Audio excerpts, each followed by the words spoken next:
Thank you for listening to Depictions Media Radio.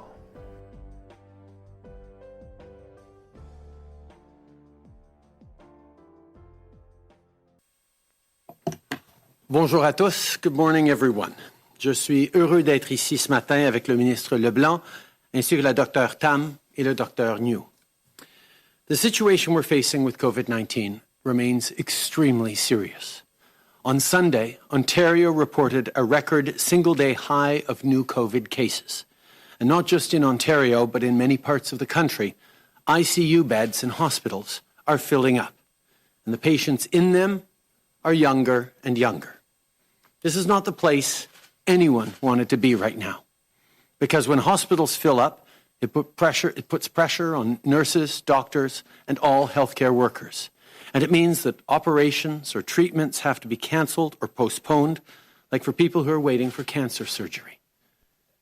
We're not out of the woods yet with this virus.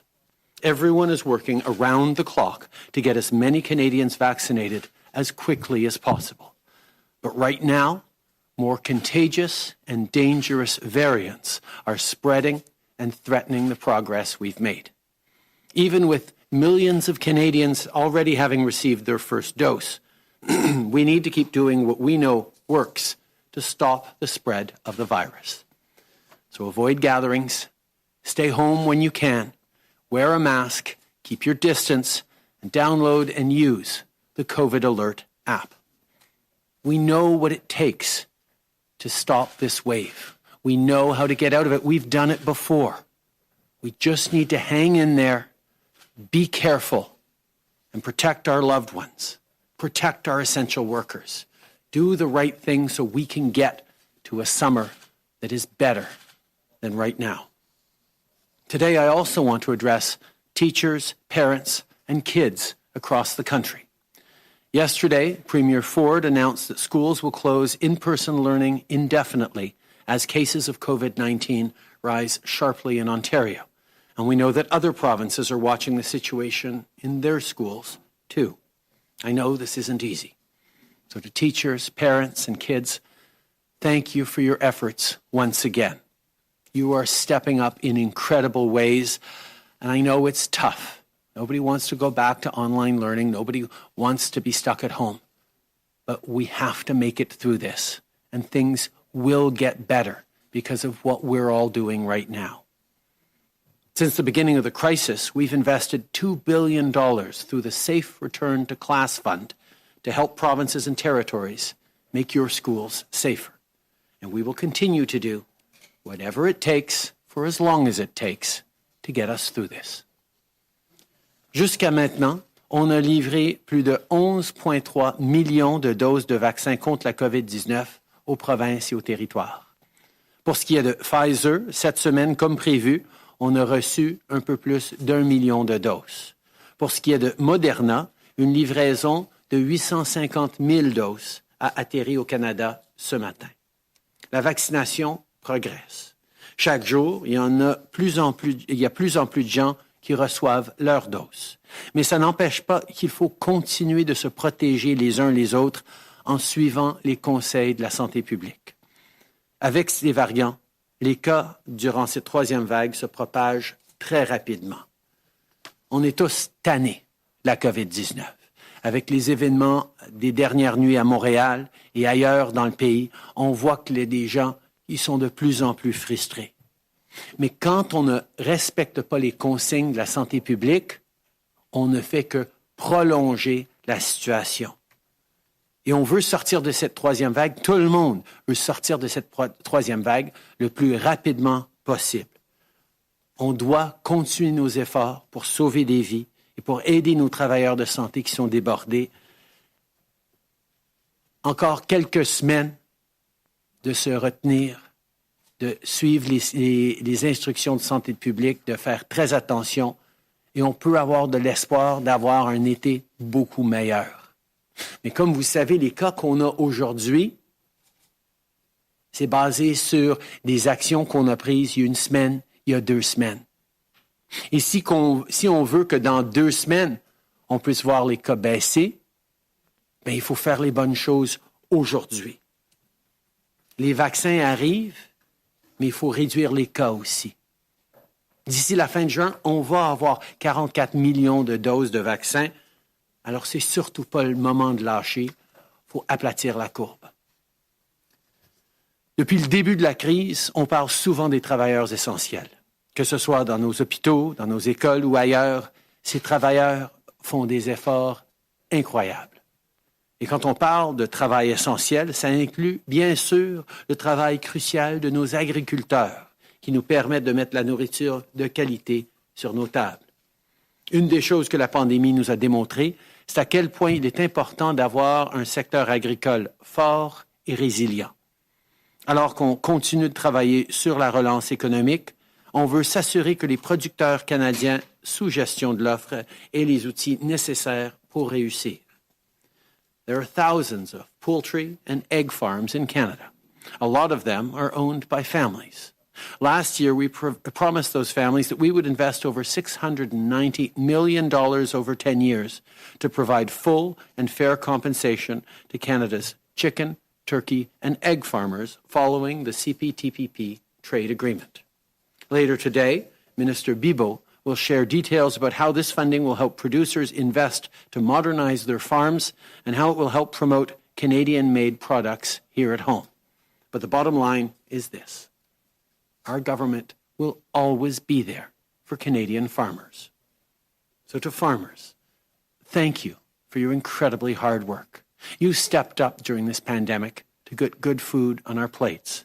Through this pandemic and beyond, we've got your back. Together, we'll continue to build a sustainable future for rural farm families and for all the Canadians who rely on you every single day. Anyone who's seen the endless miles of wheat and canola as they drive across the country can tell you just how big Canada is. In a country like ours, air travel is an essential service. On that front, yesterday, Deputy Prime Minister Freeland and Minister Alghabra announced that we've reached an agreement with Air Canada to secure air travel for Canadians for the future. The conditions for Air Canada to receive this support are very clear. They will ensure that regional communities have air connections to the rest of Canada.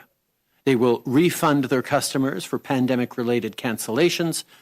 They will commit to protect jobs, pensions, and collective agreements. And they will restrict executive compensation, buy back shares, and dividends. Air Canada will also have to demonstrate how they will support environmental sustainability and national climate goals. The deal is a good and fair deal in the interests of jobs, workers, communities, and customers. L'entente annoncée hier avec Air Canada va protéger les emplois, garder nos communautés connectées et assurer que les passagers soient remboursés. Le secteur aérien est un secteur stratégique pour notre économie et nos négociations avec les autres transporteurs aériens se poursuivent. Comme toujours, on va s'assurer de mettre les intérêts des Canadiens et des travailleurs au cœur de tout ce qu'on fait. This past year has been tough. There have been a lot of special moments and celebrations that have been done differently. Yesterday, I had the chance to speak virtually with Sikh healthcare professionals from across Canada to celebrate Vaisakhi and Sikh Heritage Month and to thank them for everything they do. Happy Vaisakhi to everyone celebrating. This week also marks the start of Ramadan. I want to take this opportunity to thank the many Muslim Canadians who continue to work hard on the front lines and the many others who are helping their neighbors and communities during these difficult times. Cette année encore, le Ramadan va être bien différent. Il faudra se servir des moyens virtuels pour se réunir en ligne plutôt qu'en personne. Mais une chose est certaine, la pandémie ne nous empêchera pas de célébrer les valeurs de gratitude, de compassion et de générosité qui sont au cœur des communautés musulmanes et qui sont partagées par des Canadiens de tous les horizons. Ramadan Mubarak, merci. Je suis maintenant content de céder la parole à la Dr. Tam and to say congratulations, Teresa. I think you just received your vaccine as well. That's good news.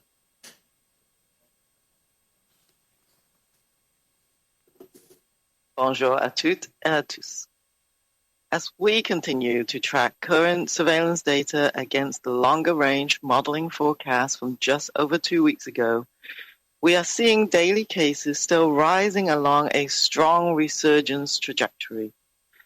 Although COVID-19 vaccine benefits are being seen for high-risk groups prioritized during the initial rollout, experience worldwide is unequivocal in cautioning us that strict public health measures will continue to be crucial during this phase of vaccine rollout, especially in the presence of high rates of disease. To date, over 1,071,000 cases of COVID-19, including over 23,350 deaths, have been reported in Canada.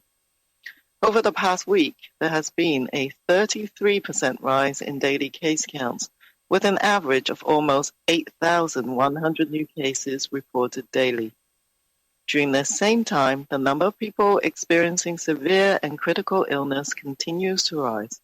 On average, over 3,000 people with COVID-19 were being treated in our hospitals each day, representing a 29% increase over last week. This includes almost 970 people being treated in intensive care units, which is a 24% higher than last week. Although the number of deaths has averaged around 30 each day for several weeks, there is concern that if the increase in severe illnesses persists, we could see a gradual increase in the mortality trend, with today's average at 34 deaths daily over the past week, today's average at 34 deaths daily over the past week. There are almost 36,000 variants of concern cases reporting to date across Canada, with the B.1.1.7 variant accounting for over 96% of these. These trends are discouraging, but they reinforce why we must strengthen precautions to bring this variant of concern-driven resurgence under control quickly. This is a third big push, and we're all tired, but the benefits of applying our strongest collective effort by following public health advice and strictly maintaining individual precautions could not be greater. This push will enable us to focus more capacity towards vaccine rollout. Two great examples of this unified effort I will highlight today are from Nova Scotia. We have recently learned of a vaccine clinic organized for Black Nova Scotians in the Hammonds Plains community, just outside of Halifax. The clinic was held at the historic Emmanuel Baptist Church, which has long been an important fixture in the community. Coming together in solidarity to receive COVID-19 vaccines is a testimony to the community's perseverance and commitment to ensuring people feel culturally safe in the vaccination process. I also heard about a pharmacist in Cape Breton who converted an old ambulance into a mobile clinic to bring COVID-19 vaccination to seniors and people with mobility challenges. There are so many examples from individuals to organizations finding ways to help others and make sure that we all end this crisis together, stronger and more united. Finally, on our current trajectory, it might seem premature to think of the days when restrictions will ease and social and economic activities will resume. But if we want to take forward the things we've learned about the importance of family, community, and equity, about how we supported each other, adapted, and innovated, we must commit to acting thoughtfully, clear in the view of what we want to take forward. The end of this crisis will be a time of great change. Let's not race towards the finish and risk stumbling along the way. Let's make every step count by continuing at pace together. Thank you. Bonjour à toutes et à tous. Alors que nous continuons d'assurer le suivi des données de surveillance actuelles par rapport aux prévisions modélisées à long terme établies il y a un peu plus de 2 semaines, nous constatons que le nombre quotidien de cas augmente toujours selon une trajectoire liée à une forte recrudescence. Bien que nous remarquons les avantages de la vaccination contre la COVID-19 chez les groupes à risque élevé vaccinés en priorité lors de la campagne initiale, ceux qui passent partout dans le monde nous mettent en garde sans équivoque quant à la nécessité de maintenir des mesures de santé publique rigoureuses pendant la présente campagne de vaccination, particulièrement en présence de taux élevés de maladie. À ce jour, plus de 1,071,000 cas de COVID-19, dont plus de 23 350 décès ont été recensés au Canada. Au cours de la dernière semaine, le nombre quotidien de nouveaux cas a augmenté de 33%, en moyenne presque 8 100 nouveaux cas étant signalés chaque jour. Au cours de la même période, le nombre de cas graves et critiques de la maladie continue d'augmenter. En moyenne, près de 3 000 personnes atteintes de la COVID-19 ont été traitées dans nos hôpitaux chaque jour, soit une augmentation de 29% par rapport à la semaine dernière. Ce chiffre comprend presque 970 personnes qui étaient dans des unités de soins intensifs, ce qui représente une augmentation d'environ 24% par rapport à la semaine dernière. Bien que le nombre de décès s'élève en moyenne à environ 30 par jour depuis plusieurs semaines, nous craignons que si le nombre de cas graves continue d'augmenter, cela pourrait se traduire par une augmentation graduelle du taux de mortalité.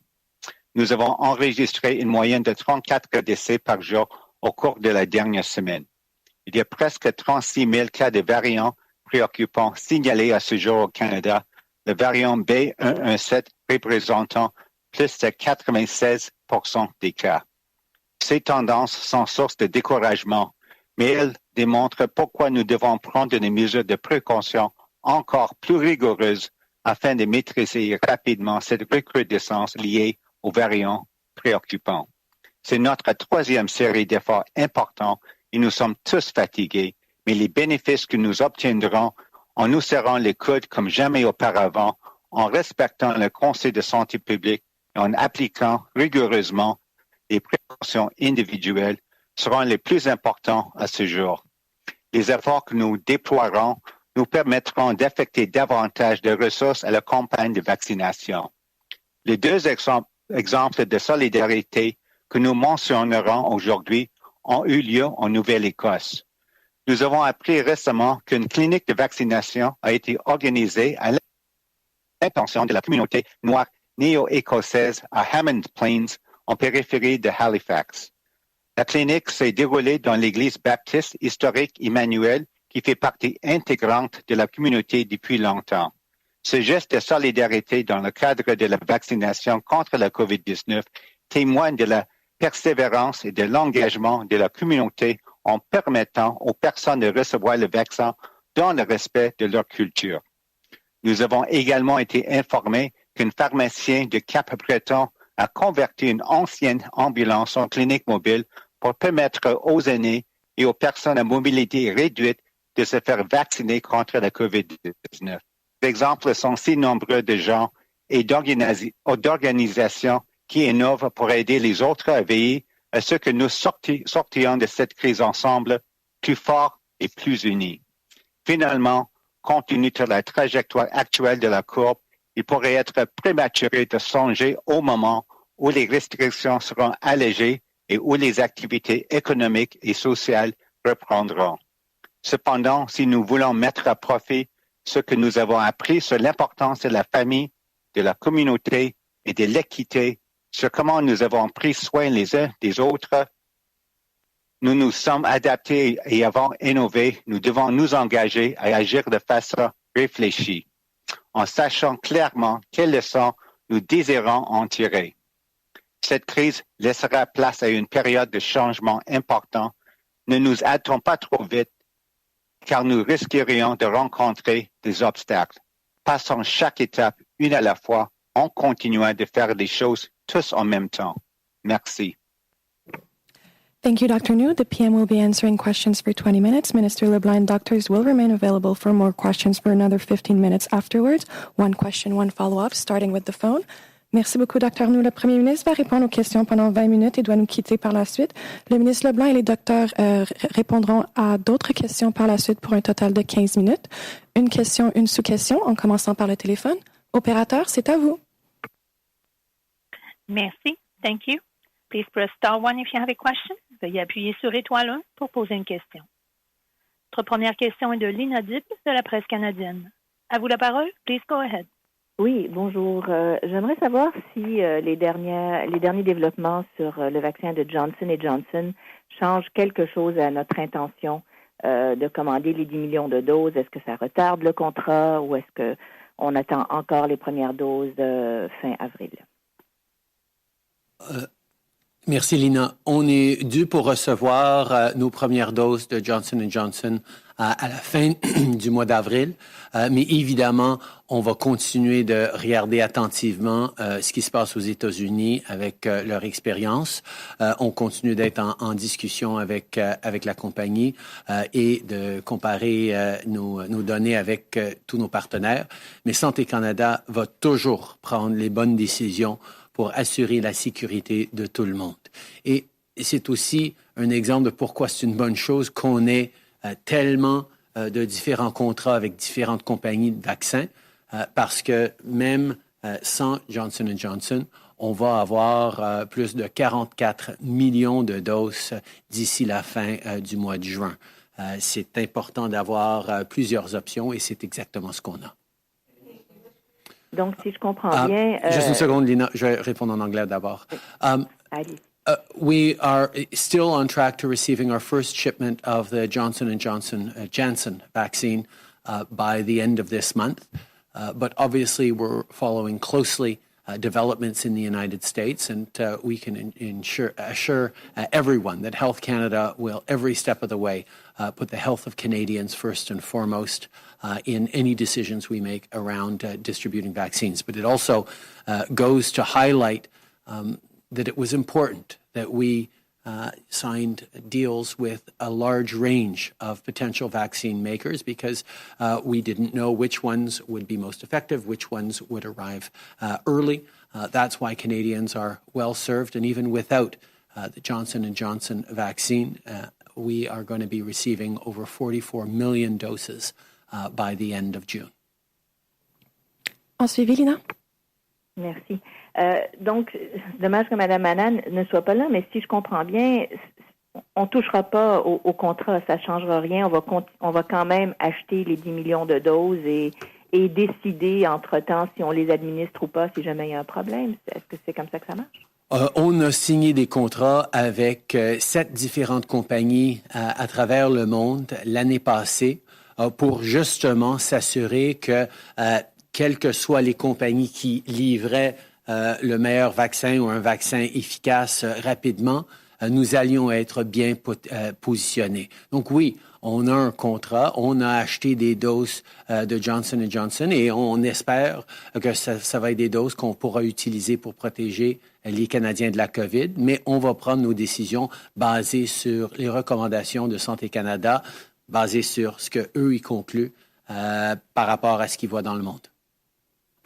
Merci. Opératrice, prochaine question. Merci.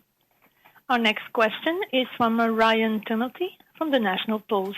Please go ahead. À vous la parole. Yeah, good morning, sir. I'm wondering, obviously with the benefit of hindsight, but, we're in the middle of this third wave now, and vaccines wouldn't solve it, but they certainly do some way to help address its impact.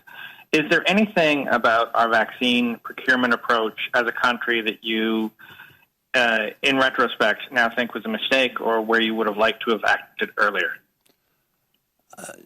No, not in terms of our vaccine rollout. Obviously, we worked extremely hard from last summer onwards to sign many different contracts with different potential vaccine makers around the world.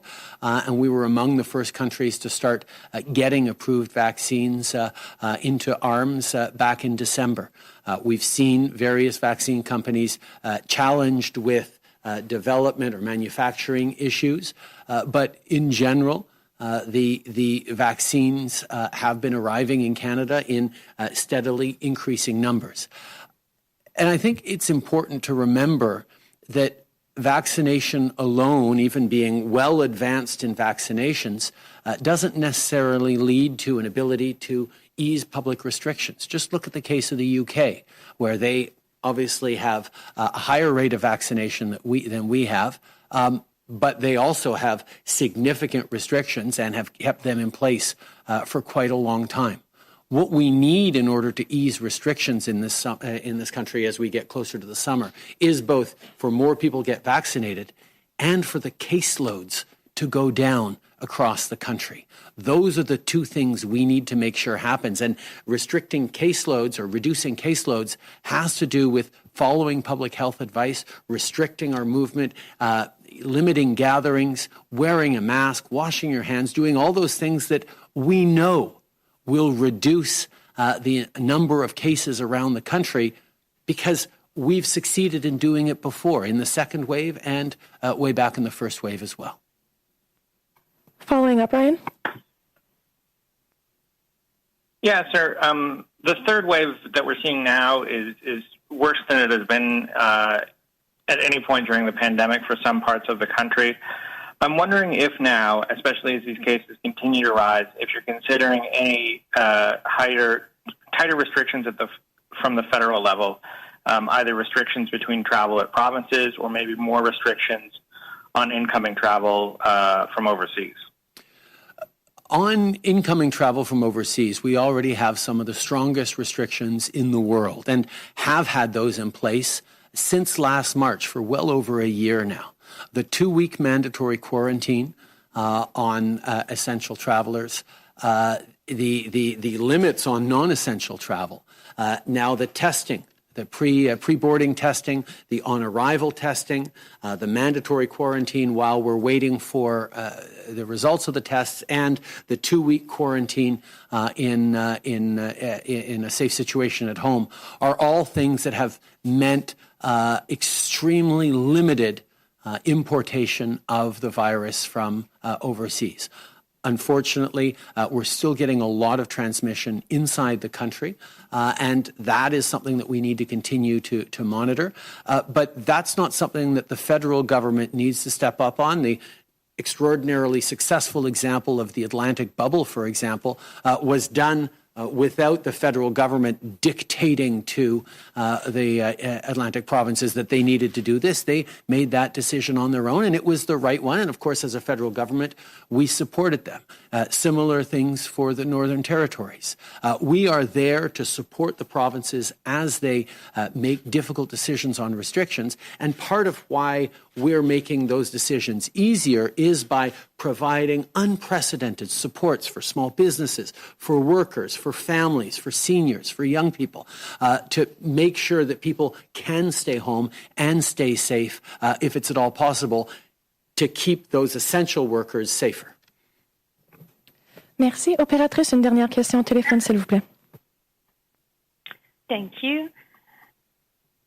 Notre prochaine question est de Marie Vastel du Devoir. À vous la parole. Please go ahead. Oui, bonjour. En fait, j'avais une question sur le vaccin Johnson & Johnson et l'utilisation des doses, là, quand même, dans 2 semaines, si je comprends bien. C'est Dr. New. Peut-être moi, je peux commencer. Dr. Tam peut ajouter après. Oui, on sait que nos collègues à Santé Canada sont indépendants. Ils suivent les situations étroitement et ils continuent d'avoir des bonnes discussions, conversations avec leurs homologues des États-Unis. Et c'est sûr, ils vont analyser les données et ils vont aussi prendre une décision peut-être pour ce qui est important dans le contexte canadien. Donc, je pense qu'ils travaillent à l'heure actuelle et c'est pas pour nous autres ici à la santé publique, à l'Agence de santé publique du Canada pour commenter sur le travail de Santé Canada. En suivi, Dr. Tim, oui. Comme vous avez déjà vu, Santé Canada a un processus très rigoureux. Il va suivre, je pense que à peu près le même processus que la détection de problèmes avec You can go in English if you want, Dr. Jim. I'm sorry I asked it in French, but you can go in English. Thank you. It's okay. So I think you have seen the process once already that the regulator in Health Canada follows when there is a signal of an adverse effect following immunization with the AstraZeneca vaccine. So I expect them that to do the same due diligence connecting to the international regulatory authorities like the Food and Drugs Administration in the United States and gather information from them as well as the manufacturer. We've heard about the rare side effects. I think it's 6 cases of these unusual blood clots with low platelets following 6.8 million doses administered in the United States. Health Canada, we need all of this data and do, in the Canadian context, the benefit and risk analysis. Following that, I expect that the National Advisory Committee on Immunization, as appropriate, will look at that information as it supports the provinces and territories in providing guidance. And I would also expect to convene and support a discussion amongst provinces and territories as to how best to use the Janssen vaccine in the Canadian context. So all those steps I expect will be followed similar to the AstraZeneca vaccine. En suivi, Marie? Well, thank you. Just a quick follow-up, Dr. Tam. When do you expect Health Canada to have done this analysis and come out with an opinion on this? Et M. Trudeau, en sous-question, on voit que la France suspend tous ses vols avec le Brésil parce que la pandémie y est essentiellement hors de contrôle. Je sais que les Canadiens ne devraient pas voyager, que c'est pas le temps de voyager, donc je vous évite de me répéter ça en réponse à ma question. Je voudrais savoir, est-ce que vous comptez au Canada demander la fin des vols avec le Brésil ou est-ce que c'est déjà fait et est-ce que vous envisagez faire la même chose avec d'autres pays? D'abord, on est en train de regarder très attentivement ce qui se passe à l'international et on va prendre des décisions au fur et à mesure qu'il y a plus d'informations qui rentrent. On a déjà restreint énormément de vols à l'international et on a des mesures extrêmement rigoureuses aux frontières pour assurer qu'il n'y a pas d'importation du virus de nulle part parce que la variante du Brésil ne se trouve pas seulement au Brésil, il y a même quelques cas au Canada déjà. Alors, tout ce qu'on est en train de faire est effectivement pour limiter la transmission. Alors, non seulement c'est pas le moment de voyager à l'international, c'est pas vraiment un moment pour voyager à l'intérieur de notre pays non plus. Donc, faites attention pendant encore plusieurs semaines, mais on va continuer de suivre la situation. Merci. On va maintenant passer à les questions dans la salle.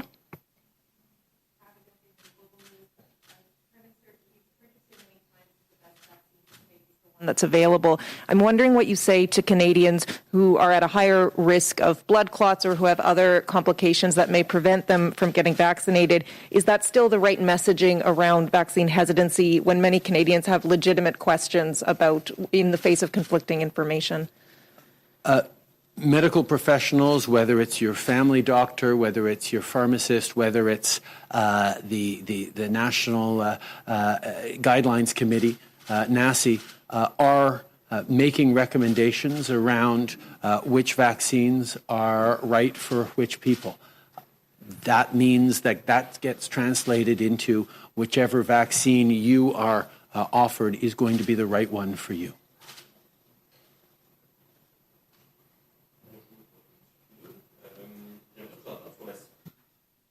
J'aimerais vous entendre sur la situation à l'Université Laurentienne. On a vu hier que les programmes en français sont particulièrement affectés. Question spécifique. D'abord, qu'est-ce que vous en avez pensé? Mais est-ce que vous êtes prêt à prendre le téléphone, faire pression et êtes-vous prêt à offrir, au besoin, une aide financière pour que les programmes soient rétablis? D'abord, nous sommes très préoccupés par la situation à l'Université Laurentienne. La communauté francophone en Ontario est justement et a raison d'être très fier de ces institutions d'éducation postsecondaire francophone dans la province. Et nous allons regarder attentivement ce qui se passe. Je peux vous assurer que la ministre Joly est en contact avec son homologue dans le gouvernement de l'Ontario pour voir c'est quoi leur plan pour protéger cette institution importante. Et oui, le gouvernement fédéral sera là pour aider, mais c'est au provincial d'établir la marche à suivre. Mais on va être là comme on a été là pour le gouvernement, pour l'Université francophone de l'Ontario il y a quelques années. On va être là. Obviously, I'm very concerned with what has happened, the reports of what is going on at Laurentian University. Our Francophone institutions, particularly for minority communities like Franco-Ontarians, are extremely important that we protect. I can assure you that Minister Joly, the Minister of Official Languages, has reached out to her counterparts in the Ford government, in the Ontario government, to see what their plan is to support and protect this institution. The federal government will be there to support, but it is a provincial jurisdiction, and therefore they need to figure out what the plan is, and we will be there to support because we know how important it is to protect official language minorities across the country. J'aimerais vous entendre sur le Grand Prix de F1 à Montréal. Je voudrais avoir vos impressions sur la tenue de l'événement comme tel, mais aussi les promoteurs demandent aux différents paliers de gouvernement 6 millions de dollars en contribution parce que, les spectateurs sont pas là, etc. Est-ce que vous avez de l'ouverture à les aider? L'industrie touristique, notamment, a subi des durs coups. Alors, j'aimerais vous entendre là-dessus. Je sais que les pourparlers sont en train de se passer présentement, mais à chaque étape, notre priorité, ça va être la santé des Canadiens et c'est sur cette base-là qu'on va prendre les décisions. On va laisser les pourparlers se passer et on va regarder qu'est-ce qu'il faut faire pour protéger la santé des Canadiens. Merci. Prochaine question. Glenn McGregor, CTV News. And Prime Minister, this weekend your party overwhelmingly endorsed the idea of implementing a universal basic income. Today you're meeting with the leaders of the NDP and the Green parties who also both strongly support that idea. You seem less enthusiastic yourself. Can you clarify your position on this? And as you bring in the federal budget, are you going to take the first steps, or is it something you're going to push off to your next mandate? I know people are eager to find out what's in the budget, but they're going to have to wait until next Monday for us to put forward an ambitious budget for this country that is going to be focused on jobs and growth and building back better even as we get through these hopefully final stages of the pandemic. I was incredibly pleased to see Liberals gathering virtually from across the country to talk about what building back better looks like, how we can create good jobs and growth, protect the environment, and support the most vulnerable around the country that we've seen have been particularly hard hit by the pandemic. The Liberal Party conventions have been a source of ideas and initiatives that often have made it into platforms and into policy by the Liberal government. I can think of same-sex marriage. I can think of a range of issues that have been brought forward, and we will continue to listen to the grassroots and value their encouragements to continue pursuing various policy options. The things that we've done for the most vulnerable Canadians, whether it's been supporting the middle class and people working hard to join it with things like the Canada Child Benefit, support for seniors by increasing the guaranteed income supplement, reducing taxes on the middle class and raising them the wealthiest 1%, are all things designed to make sure that everyone has a real and fair shot to succeed. And that's exactly what we're going to continue to work on as a party. Prochaine question. Hi, David Thurton, CBC News. Prime Minister, you had a lot to say about all the work that your government has been doing during this pandemic to provide benefits for Canadians. But the Bloc and even the NDP is saying that you wouldn't have been so generous had it not been for them pushing you and that you would have done the minimum to help Canadians. Do you agree with that? It is the role of political parties to try and make themselves look as good as they can. And as relevant as they can. It is the role of a government to be there to support Canadians. And I made a very straightforward promise at the beginning of this pandemic that we would have people's backs, that we would be there for Canadians as much as it took for as long as it took to get through this pandemic. Not just because it's the right thing to do morally to be there for each other, but also because it is the smart thing to do to ensure that our economy can come roaring back as quickly as possible after this pandemic. And this is about us as a government being true to the values and the principles that we have led with over the past 5 years. Whether it was the very first thing we did was lower taxes for the middle class and raise them on the wealthiest 1%. Whether it was the fact that we moved forward with the Canada Child Benefit that lifted hundreds of thousands of kids out of poverty has made a huge difference in the lives of Canadians. The NDP voted against the Canada Child Benefit. We've continued to move forward on lifting seniors out of poverty. We lifted over 1 million Canadians out of poverty in the first 5 years of our government, at the same time as we created 1 million jobs. The focus we have as a government is on growing the economy and creating opportunities for Canadians, but we know the best way to do that is to make sure that those opportunities are there for everyone. So I'm always happy to see the NDP and the Bloc and the Greens and others supporting the strong measures that we're putting forward. I'm always happy to disagree with the Conservatives when they say that we should have done less for people and more for businesses, because investing in people is something that has demonstrated positive results, not just for Canadians across the country, but for our economy as well, before this pandemic and through this pandemic. We'll take one last question on the phone. On the floor, please. Hi, Prime Minister. Chris Reynolds, Canadian Press. Bill C-19, the legislation that would amend the Canada Elections Act to allow a federal election to play out safely and smoothly during a pandemic. This bill has not yet passed second reading in the House of Commons. I'm wondering if you will commit here today to not ask to dissolve Parliament until that legislation is passed, or otherwise trigger an election. As I've said many times, our priority as a government is being there to support Canadians, being there to give them the supports that they need to get through this.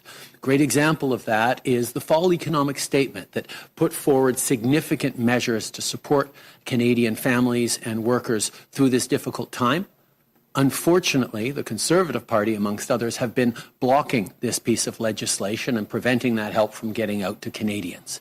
That's really disappointing. We need to have a government and a parliament that functions to deliver the supports to Canadians they have, not to have parties play political games. So we're going to stay focused on making sure that Parliament is working for Canadians. And part of that is ensuring that we do move forward on important initiatives like the C-19, the Pandemic Safe Elections Act, which would allow for a federal election to be safer in a pandemic situation. Obviously, nobody wants to have an election right now. Certainly we do not. But I think it is simply responsible to make sure that parties have the choice, for example, to vote against the budget we're putting forward next week. And not feel threatened that democracy is so fragile that we can't have an election because they would be putting Canadians at risk. That's why we're disappointed that even though we've brought forward, I think 5 different times, if not more, the Elections Act for debate, it hasn't been able to move forward. We hope that parties are going to put aside their political differences and allow debate and discussion to happen at committee on the Elections Act.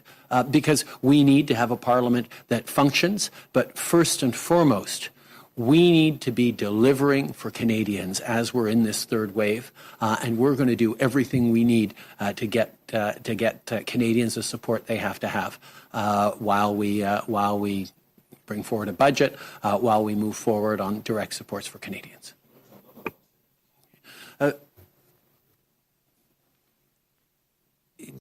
This show has been produced by Depictions Media. Please contact us at depictions.media for more information.